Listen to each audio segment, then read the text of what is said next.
اے اللہ مجھے معاف کر دے، میں توبہ کرتا ہوں مجھے معاف کر دے، اور اگر میری معافی نہیں ہے تو تو جو چاہے سزا دے دے۔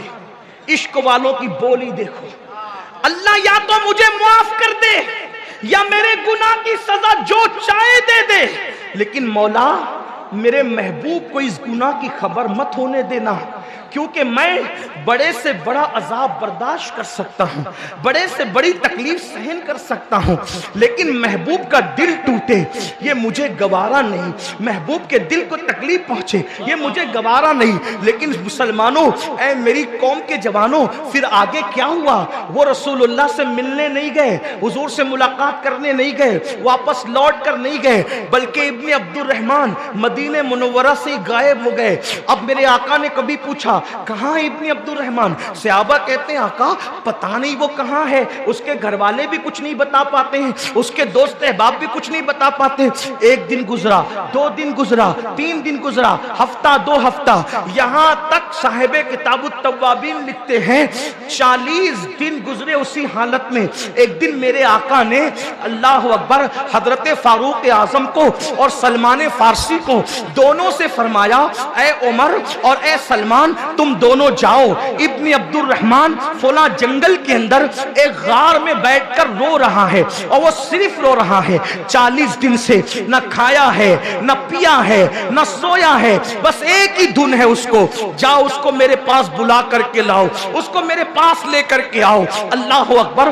پھر کیا ہوا؟ حضرت سیدنا فاروق اعظم اور سلمان فارسی یہ دونوں جنگل گئے، اور جنگل میں جانے کے بعد ایک چرواہا موجود تھا، اس چرواہے سے پوچھا اے چرواہے کیا تو نے ہمارے بھائی ابن عبد الرحمن کو دیکھا ہے؟ وہ کہتا ہے چرواہا تمہارا بھائی کون ہے، ابن عبد الرحمن کون ہے؟ مجھے کچھ پہچان جان نہیں، بس اتنی بات مجھے پتا ہے، اتنی بات میں جانتا ہوں کہ ایک کوئی بندہ آ گیا اس جنگل میں، کئی دن ہو گئے، تقریباً 40 دن کا عرصہ بیت گیا، کوئی ایک بندہ اس جنگل میں آ گیا ہے، ایسا لگتا ہے اس سے کوئی غلطی ہو گئی، اور اس کا کوئی محبوب ہے، وہ اپنی غلطی اپنے محبوب سے چھپانا چاہتا ہے، وہ اپنی غلطی اپنے محبوب سے چھپانا چاہتا ہے، اس کو ایک ہی فکر ہے کہ یہ میری غلطی میرے محبوب کو پتہ نہ چلے ورنہ ان کا دل ٹوٹ جائے گا، ان کے دل کو تکلیف پہنچے گی۔ اللہ اکبر۔ کہا فاروق اعظم نے کہا سلمان چلو ابن عبد الرحمن مل گیا۔ چرواہے سے پوچھا وہ کہاں ہے؟ تو کہا وہ ایسے نہیں ملے گا، وہ رات کو جنگل میں نکل کے آتا ہے اور روتا ہے، اور آواز بلند ہوتی ہے تو یوں ہوتی ہے اللہ مجھے معاف کر دے یا سزا مل جائے، لیکن میرا گناہ میرے محبوب کو پتہ نہ چلے، میرے محبوب کو اس کی خبر نہ پہنچے ورنہ ان کا دل ٹوٹ جائے گا، ان کے دل کو تکلیف پہنچے گی۔ اللہ اکبر۔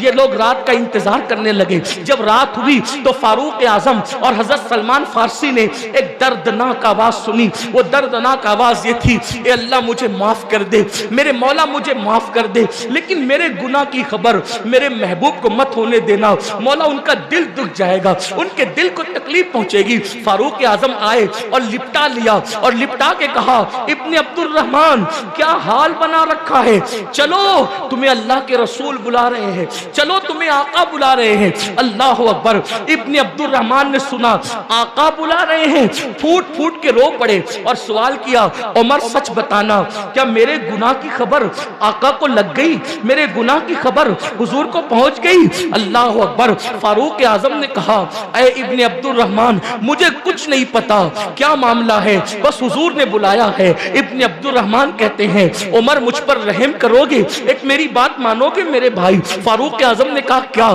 کہا دیکھو مجھ سے ایسا گناہ ہو گیا، میں اپنے آقا کا سامنا نہیں کر سکتا، اپنے آقا کے سامنے نہیں جا سکتا، لیکن بلایا ہے تو میں انکار بھی نہیں کر سکتا۔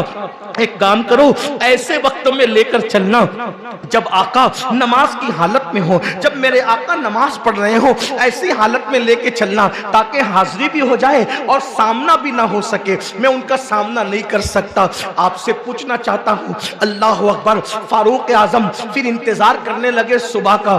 صبح ہوئی تو دونوں یاروں نے فاروق اعظم اور سلمان فارسی نے حضرت ابن عبد الرحمن کو لیا اور سہارا دے کر لے کر چلے۔